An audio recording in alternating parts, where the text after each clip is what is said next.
This is a 2019 Ferrari Portofino, and it is Ferrari's entry-level model. Although for Ferrari, that still means that pricing starts at over $200,000. This car replaced the California T, and it is better than the Cali T in every way.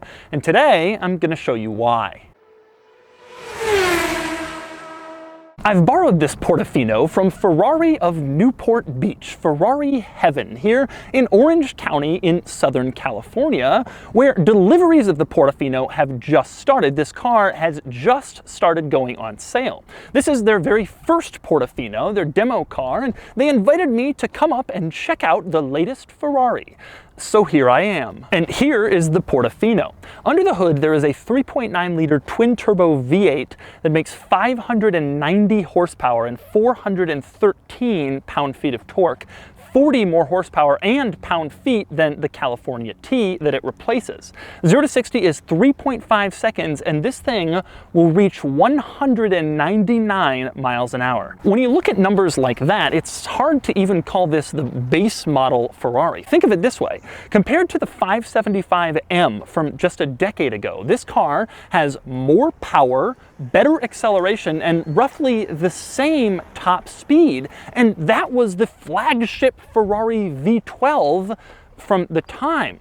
This car, the Portofino, doesn't get enough respect. People are like, oh, it's the base model, the entry-level Ferrari. It's just a four-seater. It's not a real Ferrari. Well, today, I'm here to prove that wrong. First, I'm going to show you around the Portofino, and then I'm going to show you all of the interesting quirks and features of the newest Ferrari. Then I'm going to get it out on the road and drive it, and then I'm going to give it a Doug score. And for more of my thoughts on the Portofino, click the link below to visit autotrader.com/oversteer, where I've also rounded up a list of the best Ferrari bargains currently listed for sale on AutoTrader.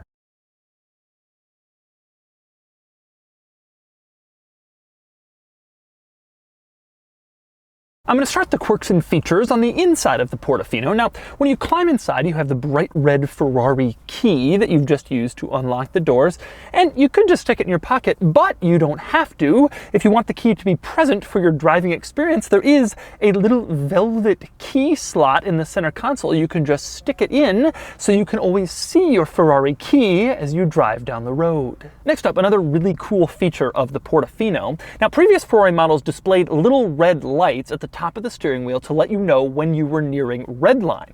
The Portofino also does that, but at the very end of the little red lights, there are little blue lights to let you know that you have reached red line and now it's time to upshift. This is a really cool idea, and it's borrowed from Formula One cars. I guess the idea is, instead of you just kind of having to figure out which red light you have to shift on, by giving you a different color, then you know instantly, okay, it's time to shift. Another interesting item over on the passenger side is the Portofino script, which is written on the dashboard.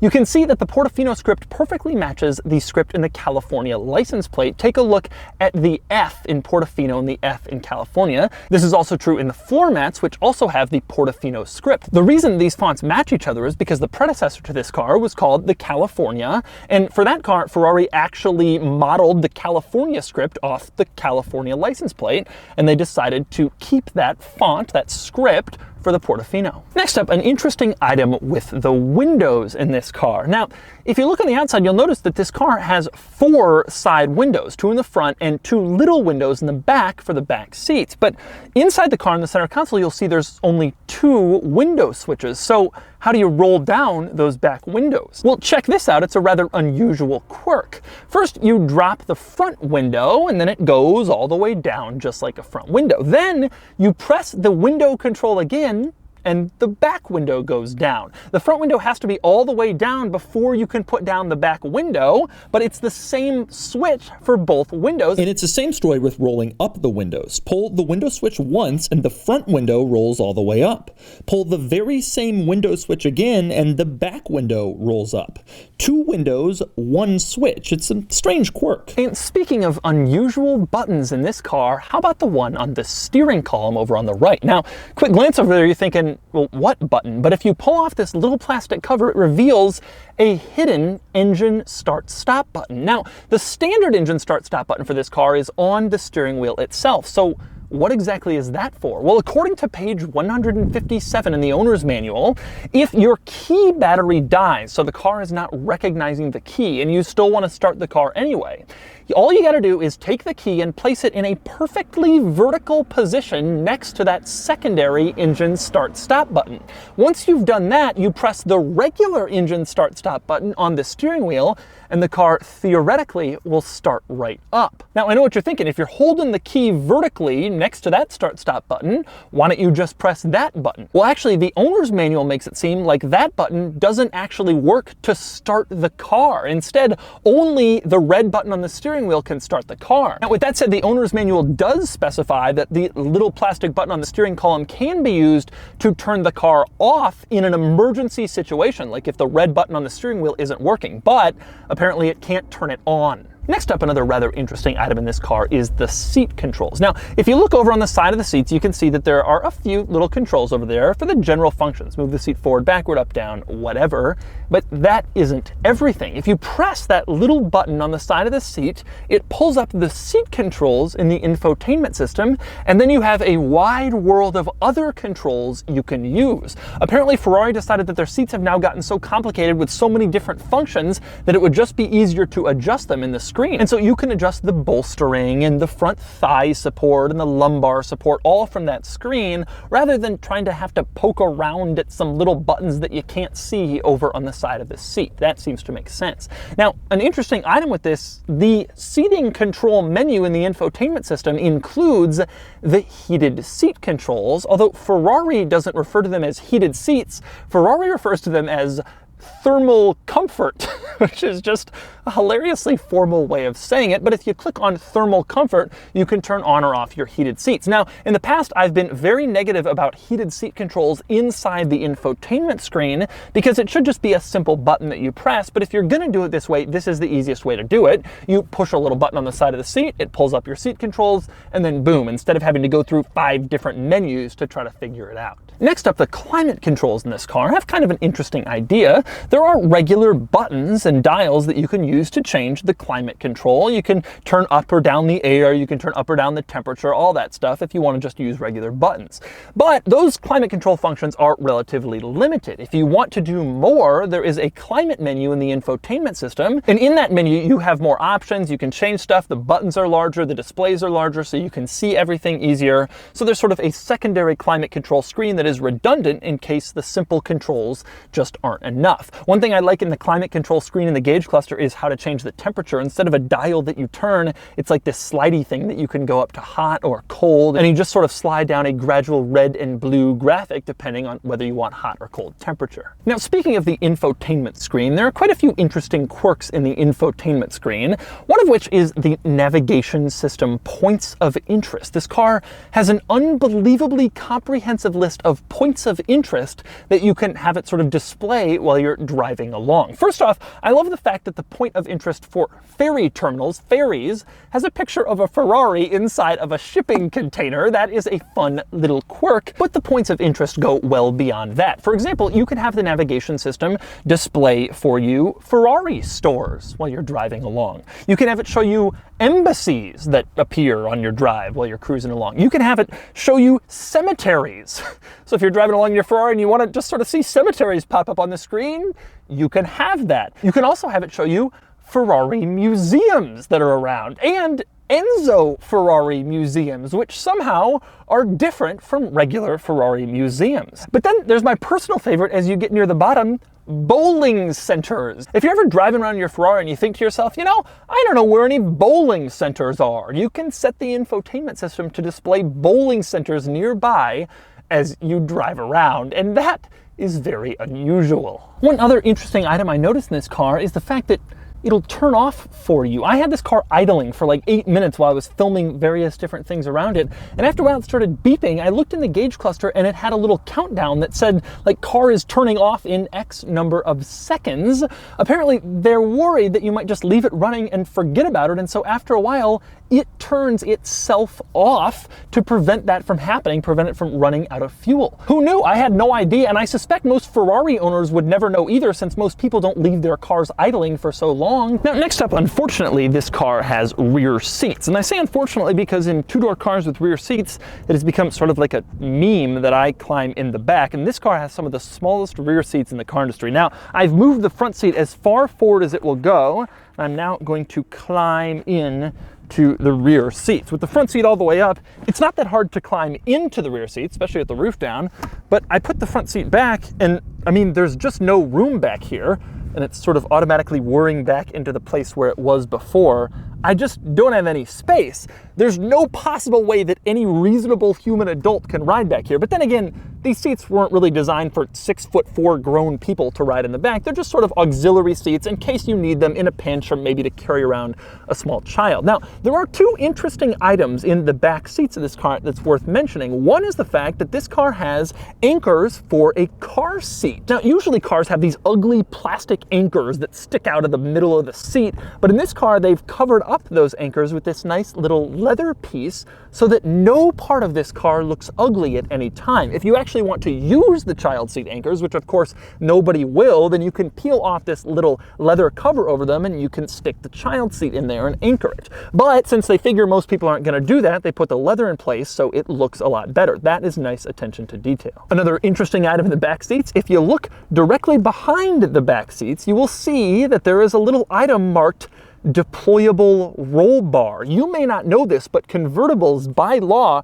are mandated to have roll bars that shoot up when they detect a rollover. There's actually explosive charges back there, and they'll shoot through their little plastic covering and they can support the weight of the car. So if this thing starts to roll over, or if it detects all four wheels leaving the ground, the deployable roll bar will shoot up with the most violent explosion you've ever heard in order to make sure that the occupants are safe and that the car doesn't like collapse on top of them in a rollover.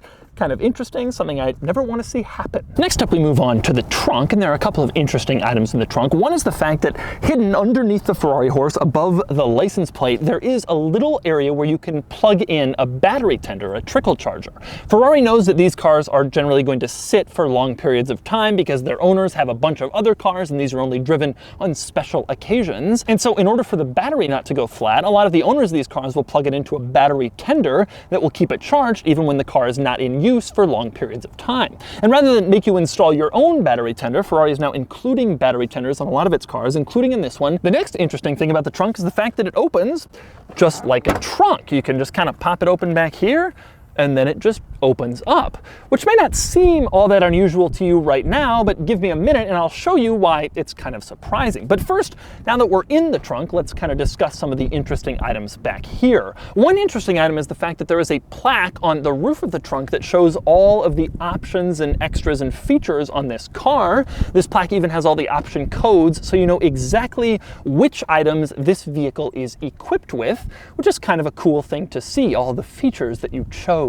Now, another interesting item you'll find back here is a little cloth carpet-lined cover that seems to be in the middle of the trunk. You might be wondering, what exactly is that for? That shows you how far the top needs in order to go down. If the cover is in its low position, then the roof can fully open and you can put the car in its convertible mode.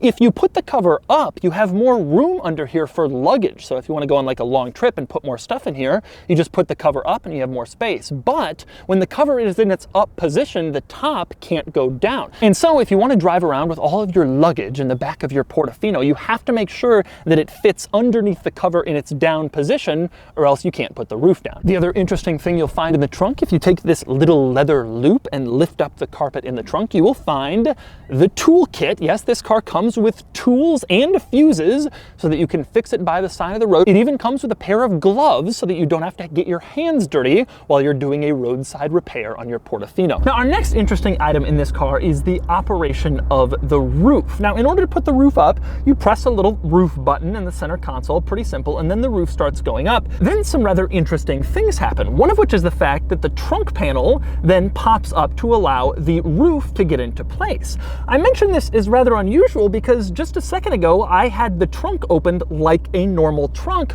but when you have the roof opening, it then opens in the exact opposite direction to allow the roof to come through. It's some engineering wizardry, frankly. In a lot of cars, the trunk and the top panel are separate pieces, but in this car, they're one and the same. So anyway, with that in mind, let's do the top operation.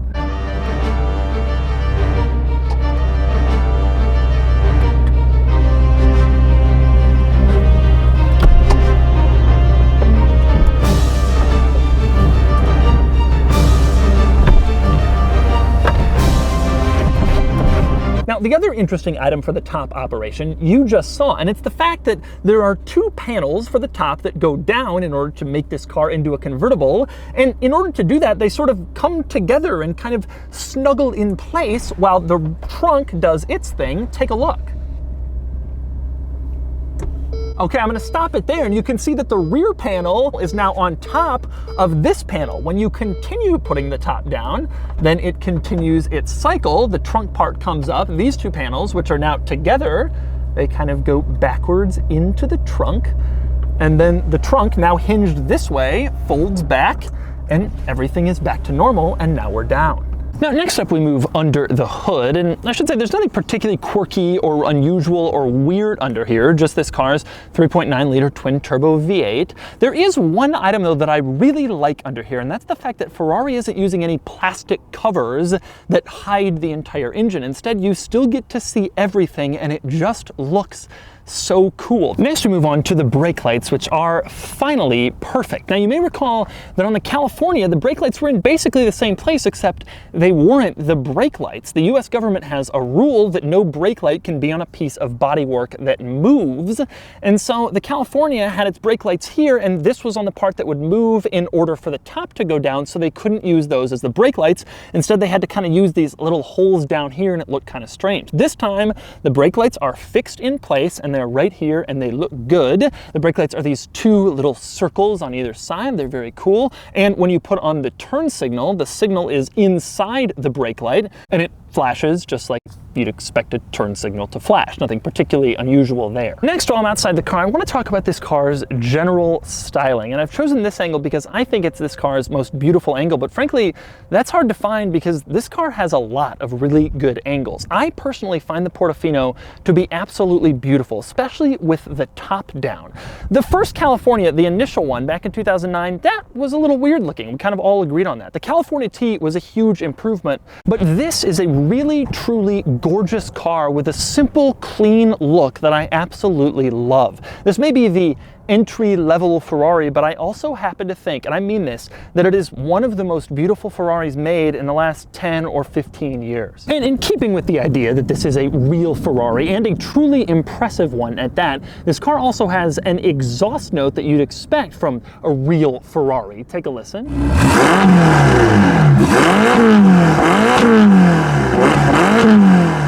Next up, I want to move back inside, and I'm going to cover a few items that I've already covered in previous Ferrari reviews, but I'm going to cover them again just because not everybody has seen every video I make, and I want to be comprehensive. And I want to start with the steering wheel. Now, Ferrari's goal with this car and with all of their modern cars is to basically get everything on the steering wheel so the driver never has to take their hands off the wheel while they're driving along, which is a really good idea. And so as a result, everything is on the steering wheel, and that includes the turn signals. In your car, you put on the turn signals by pushing a little stalk that comes out from the steering column, but in this car, the signals are mounted on the wheel, one on the left, one on the right, little buttons that you can press with your thumbs in order to turn on the turn signals without having to move your hand away from the wheel. Now, the other items I want to cover in the interests of thoroughness are the little screens inside the gauge cluster in the Portofino. The one on the left gives you displays for a bunch of different vital car functions. It'll show you your tire temperature, your engine temperature, that sort of thing. Basically all the gauges that you would get in a normal car. The screen on the right can be configured to show a couple of different items, but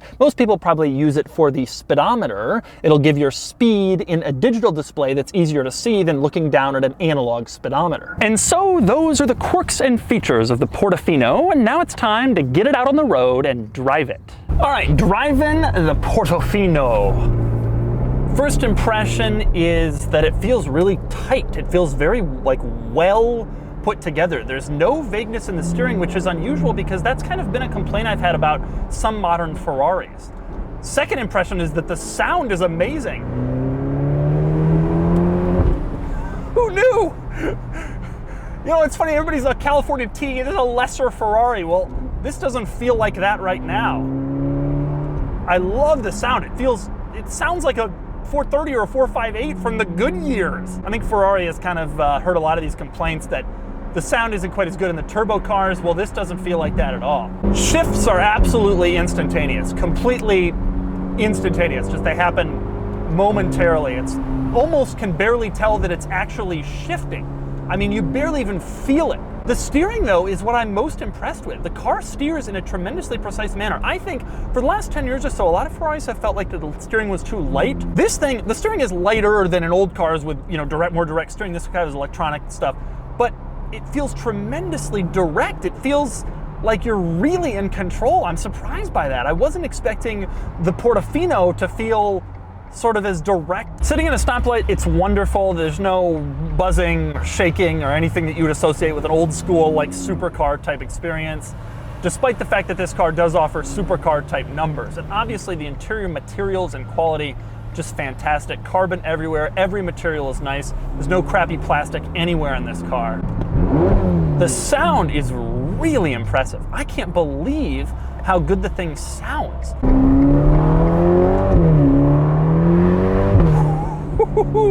And it is fast. Obviously, 0 to 60 in 3.5, 600 horsepower. The steering precision is incredible. I can't believe how quickly it steers.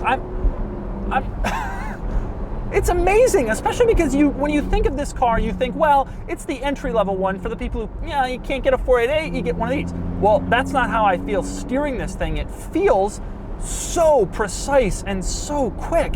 I'm really, truly, honestly shocked by that. If you're concerned about buying a Ferrari as, oh, well, you know, these cars are so high-strung, I don't know.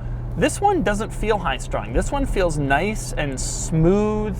The transmission is smooth, gear changes, acceleration, even the ride quality. It feels like the kind of thing you absolutely can drive every day. This was also true with the Cali T and the previous Cali, but just emphasizing the point. I mean, you don't, just because you're getting a Ferrari doesn't mean you have to get one that's just crazy and angry and throws you around. This thing drives every bit like a real Ferrari, and it absolutely deserves to wear the Ferrari name, the Ferrari badge. It is wonderful. It really, I really think this is kind of the bargain of the Ferrari lineup. You really get the performance of a supercar without paying the increasingly high prices for 488 and 812 and that sort of thing. And so that's the Ferrari Portofino. No, this isn't the 488 and it isn't the 812, but it is still every bit a Ferrari in terms of performance, in terms of power, in terms of styling, and most importantly, in terms of driving excitement. And that's all that really matters. And now it's time to give it a Doug score. Starting with the weekend categories and styling, the Portofino is gorgeous in the mold of simple old Ferrari models from the past, and it easily earns an 8 out of 10. Acceleration does 0 to 60 in 3.5 seconds, and it gets a 9 out of 10. Handling is good, steering is amazing, but it doesn't quite push out of corners as hard as a low-slung mid-engine car like the 488, and it gets an 8 out of 10. Fun factor is strong, it's fast and exciting, and it gets an 8 out of 10. Cool factor is good, but not amazing. It's a cool car, but the mid-engine models get all the glory, and the Portofino gets a 7 out of 10 for a total weekend score of 40 out of 50. Next up are the daily categories, starting with features. It's not bad, but it's missing the latest high-tech gadgets, and it gets a 6 out of 10. Comfort is good, and it gets a 6 out of 10. Quality is high, the interior is great, materials are excellent, and it gets an 8 out of 10. Practicality is okay. It has 4 seats and a decent-sized trunk, but they're small seats, and it gets a 3 out of 10. Value is only okay. This is the absolute bargain of the Ferrari range, but the California depreciated faster than the 488 due to higher production numbers, and I suspect the Portofino will be the same, and it gets a 6 out of 10 for a total daily score of 29 out of 50. Added up, and the Doug score is 69 out of 100, and here it is compared with other similar modern cars. The Portofino is better than the new Aston Martin Vantage, hands down, though the Portofino is also more expensive. It's also an improvement over the California T, though it still can't touch the 488 and the Huracan, which are just a little more thrilling to drive. And such as guys just driving along in a Aventador SV, like that's acceptable in modern society.